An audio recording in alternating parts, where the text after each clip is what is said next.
Kembali di Sapa Indonesia Malam bersama saya Friska Clarissa. Terbitnya peraturan pemerintah pengganti undang-undang tentang cipta kerja menuai polemik di masyarakat. Meski pemerintah melalui Menko Polhukam menyatakan Perpu Ciptaker prosedural, tetapi urgensi penerbitan Perpu dinilai pakar hukum menerabas putusan MK bahkan cacat prosedural. Pemerintah memberi kado tahun baru bagi pekerja dengan menerbitkan Perpu Cipta Kerja. Menko Polhukam Mahfud MD menyebut terbitnya Perpu Cipta Kerja telah sesuai prosedur. Menurut Mahfud, pemerintah terbuka untuk berdiskusi dan terbuka Perpu Cipta Kerja diuji secara politik di DPR atau political review, termasuk uji materi atau judicial review di Mahkamah Konstitusi. Mahfud menyebut peraturan pemerintah pengganti Undang-Undang Nomor 2 Tahun 2022 itu dipercepat karena dinilai pemerintah mempermudah pekerja. Jadi, saudara, Undang-Undang Ciptaker itu kita percepat karena itu sebenarnya tidak ada unsur-unsur koruptifnya. Itu semuanya ingin melayani pencepatan investasi. Siapa coba? Itu ingin mempermudah pekerja. Malah dalam proses perbaikan itu kita sudah diskusi apa yang diinginkan, masukkan semua. Sehingga nanti di Perpu itu sudah dibahas semuanya, dan saya melihat memang kan reaksinya datang dari akademisi, ya sudah bagus. Saya juga akademisi, mungkin saya kalau tidak jadi menteri ngerti kayak gitu. Tapi saya katakan kalau secara teori udah nggak ada masalah, jangan mempersoalkan formalitasnya.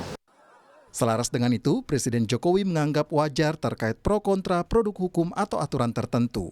Jokowi memastikan Perpu Cipta Kerja sudah sesuai aturan dan akan bermanfaat bagi masyarakat, khususnya para pekerja. Kemudahan sehingga kita harapkan di tahun 2023 ini ada optimisme karena PPKM sudah. Mahkamah Konstitusi pada 25 November 2021 telah memutuskan Undang-Undang Nomor 11 Tahun 2020 tentang Cipta Kerja tidak mempunyai kekuatan hukum mengikat. Saat itu, MK memutuskan Undang-Undang Nomor 11 Tahun 2020 tentang Cipta Kerja bertentangan dengan Undang-Undang Dasar 1945. Wajib diperbaiki dalam waktu 2 tahun, jika tidak diperbaiki maka dinyatakan inkonstitusional permanen. Menangguhkan segala kebijakan terkait Undang-Undang Cipta Kerja yang berdampak luas, serta larangan menerbitkan peraturan pelaksana baru yang berkaitan dengan Undang-Undang Cipta Kerja. Namun, bukannya melakukan perbaikan, pemerintah justru membuat peraturan pemerintah pengganti undang-undang. Berdasarkan pasal 22 ayat 1 Undang-Undang Dasar 1945, Presiden memang berhak menetapkan Perpu terkait kegentingan yang memaksa. Namun, ada 3 syarat berdasarkan putusan MK. Yang pertama, terkait adanya kebutuhan mendesak untuk menyelesaikan masalah hukum berdasarkan undang-undang, terjadinya kekosongan hukum atau undang-undang yang ada tidak memadai, serta kekosongan hukum tidak dapat diisi dengan undang-undang yang baru karena membutuhkan waktu lama dalam proses pembuatannya.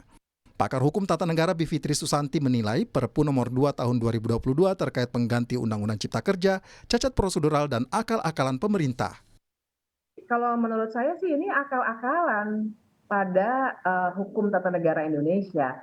Karena kita bisa lihat pertama bentuknya, kalau saya kira substansi nanti Mbak Mira yang akan lebih paham tuh. Dari segi proses ya, bahwa bentuknya Perpu aja Mas, itu kita harus kritik betul. Karena Perpu itu wilayahnya berbeda dengan undang-undang biasa. Peraturan pemerintah pengganti undang-undang.